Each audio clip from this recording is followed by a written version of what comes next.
Hello అండి. Welcome to old stories channel. ముందుగా ఒక లైక్ చేసి నా ఛానల్‌ని సబ్స్క్రైబ్ చేసుకోండి. ఇక కథలోకెళ్ళిపోదామా? 'తలతిక్క రాజు కథ 2'. ఆ నగరంలో ఒక ధనిక వ్యాపారి ఇంట్లోకి ఒకనాడు ఒక దొంగ చొరబడ్డాడు. మామూలుగా కాదు. వ్యాపారి ఇంటి గోడకు కన్నం వేసి ఆ కన్నంలోంచి లోనికి దూరాడు.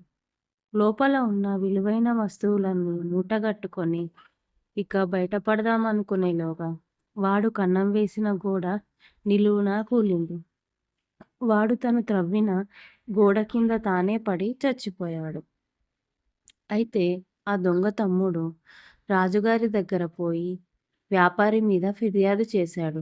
ప్రభూ, మా అన్న తన కులవృత్తిని సజావుగా నిర్వర్తిస్తుండగా ఒక గోడ అతని మీద కూలి అతని ప్రాణాన్ని నిలువుగా తీసింది. దానికి కారణం ఈ వ్యాపారే. అతను గోడను బలంగా దృఢంగా కట్టి ఉంటే మా అన్నకు ఇలాంటి గతి పట్టేది కాదు. తమరు ధర్మమూర్తులు. దోషిని కఠినంగా శిక్షించి మా అన్న కుటుంబానికి న్యాయం చేయాలి అని రాజుగారు వాడికి న్యాయమే గెలుస్తుంది అని భరోసా ఇచ్చి వ్యాపారిని పిలువనంపాడు. వ్యాపారి రాగానే ప్రశ్నల వాన మొదలైంది. నీ పేరు? వరహాల శెట్టి ప్రభూ. చచ్చిపోయిన ఆ వ్యక్తి మీ ఇంటిని దోచుకునేందుకు వచ్చినప్పుడు నువ్వు అక్కడే ఉన్నావా? మా ఇంట్లోనే ఉన్నాను మహారాజా. వాడు గోడకు కన్నం వేసి ఇంట్లోకి దూరాడు.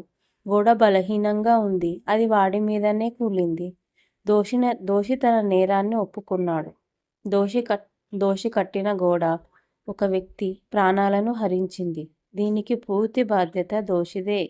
మేం నీకు తగిన దండన విధిస్తాం వరహాల శెట్టి. కానీ మహారాజా, అన్నాడు వరహాల శెట్టి, కథ ఇలా అడ్డం తిరిగిందేంటి అని ఆశ్చర్యపోతుంది. కానీ గీని ఏమీ లేదు. నేరం చేసిన వాడికి శిక్ష పడాల్సిందే అన్నాడు రాజు గంభీరంగా. తన ప్రాణాలను తన ప్రాణాలకు ఎసరు పెట్టారన్న తర్వాత వరహాల శెట్టి మెదడు చురుకుగా పనిచేసింది. ఒక్క క్షణం ఆగండి మహారాజా. నిజానికి ఆ గోడను కట్టింది నేను కాదు. గోడను కట్టిన మేస్త్రీదే అసలు తప్పు. అతను దానిని గట్టిగా కట్టి ఉండాల్సింది. అతని నిర్లక్ష్యం వల్ల ఒక నిండు ప్రాణం బలైపోయింది. మీరు అతన్ని శిక్షించాలి మహాప్రభు అన్నాడు శెట్టి. గోడను కట్టిన మేస్త్రి ఎవరు? అడిగాడు మహారాజు. ప్రభు, ఆ ఇంటిని మా నాన్నగారి హయాములో కట్టారు. అప్పుడు మా ఇంటి గోడ కట్టిన మేస్త్రి ఇప్పుడు ముసలివాడయ్యాడు. నాకు బాగా తెలుసు అతను. ఇక్కడికి దగ్గరలోనే ఉంటాడు అన్నాడు వరహాల శెట్టి ఊపిరి పీల్చుకుంటూ. మేస్త్రిని పిలుచుకురమ్మని సేవకులను పంపాడు రాజుగారు. వరహాల శెట్టిని క్షమించి వదిలేస్తూ కొద్దిసేపటికి మేస్త్రి వచ్చి నిలబడ్డాడు. ఏమయ్యా వరహాల శెట్టి, తండ్రి బ్రతికున్న కాలంలో వాళ్ళ ఇంటి గోడను కట్టావట నువ్వు, నిజమేనా? అవును ప్రభు. ఇట్లాంటి గోడనా కట్టేది? అది ఒక పేద దొంగ మీద పడికూలి వాడి ప్రాణాలనే హరించింది. నువ్వే ఈ హత్య చేసినట్టు రుజువైంది గనుక మేం నీకు మరణదండన విధించాలి ఇప్పుడు. రాజుగారు తొందరపడి తనకు మరణదండన విధించేలోగా మేస్త్రి తెలివి మేల్కొన్నది. అతడు గట్టిగా వాదించాడు. ప్రభూ, నన్ను శిక్షించే ముందు నా మొరను ఒకసారి ఆలకించండి. నేను ఆ గోడను కట్టిన మాట వాస్తవం. అది బాగా కట్టలేదన్నది వాస్తవమే. అలా ఎందుకు తయారైందో కూడా చూడాలి తమరు. ఆ సమయంలో నా మనసులో లేదు. నాకు ఇంకా గుర్తున్నది. నేను గోడను కడుతూ ఉన్న సమయంలో ఒక నర్తకి తన కాలి అందల్ని చేతి గాజుల్ని గలగలలాడించుకుంటూ అటూ ఇటూ తిరుగుతూనే ఉన్నది. రోజంతా దాంతో నా మనసు వశం తప్పింది. నా చూపు ఇక నేను కడుతున్న గోడ మీద నిలవలేదు. మీరు ఆ నర్తకిని కఠినంగా శిక్షించాలి. ఆమె ఇల్లు తెలుసు నాకు అన్నాడు మేస్త్రి. నాకు తెలుసు. కథ లోతు పెరుగుతున్నది. దీన్ని పూర్తిగా పరిశోధించకుండా వదిలేందుకు వీలు లేదు. ఆ నర్తకిని ఇటు పిలుచుకురండి. ఆమె ఎక్కడున్నా సరే అన్నాడు రాజుగారు. ఇప్పుడు ఆ నర్తకి ముసలిది అయ్యింది. ఆమె వణుక్కుంటూ వచ్చి నిలబడ్డది.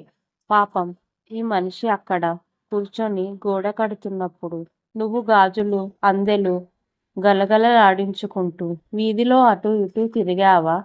నువ్వు వయసులో ఉన్నప్పుడు ఒక రోజున అడిగాడు రాజుగారు. నిజమే మహారాజా, తిరిగాను. ఒకప్పుడు ఒప్పుకున్నదామె. అయితే నువ్వు దోషివన్నమాట. గాజులు, అందెలు గలగలలాడి నువ్వు వాడి ఏకాగ్రతను దెబ్బతీశావు. దాంతో వాడు కట్టే గోడ పాడైంది.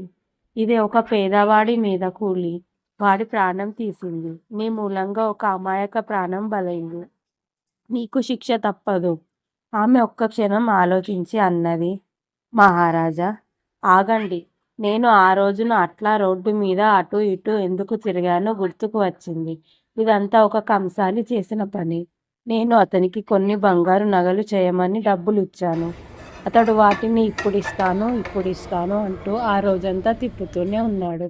అతని వల్ల నేను ఆ రోజు కనీసం ఒక డజను సార్లు అటు ఇటు తిరిగి ఉంటాను. అది నా తప్పు కాదు ప్రభు. అదంతా ఆ నీచుడు కంసాలి చేసిన తప్పు అని పాపం నిజంగానే ఈమెది ఏ తప్పు లేదు అనుకున్నాడు రాజుగారు. అందిన సాక్ష్యాధారాలను పరిశీలిస్తూ అసలు నేరస్తుడు ఇప్పుడు దొరికాడు. పోండి, పోయి ఆ కంసాలిని ఇటు ఈడ్చుకొని రండి అని సైనికులను ఆజ్ఞాపించాడు. సైనికులు పరుగున వెళ్ళేసరికి కంసాలి తన దుకాణంలో ఒక మూలన నక్కి కూర్చొని ఉన్నాడు. తన మీద వచ్చిన ఆరోపణలు వినగానే అతడు కూడా తన కథను వినిపించాడు. ఇంకేంటి, కథ కంచికి మనం ఇంటికి. హలో ఫ్రెండ్స్, ఎలా ఉన్నారు? నా కథ మీకు నచ్చినట్లయితే లైక్ చేసి, షేర్ చేసి, సబ్స్క్రైబ్ చేయండి ఫ్రెండ్స్.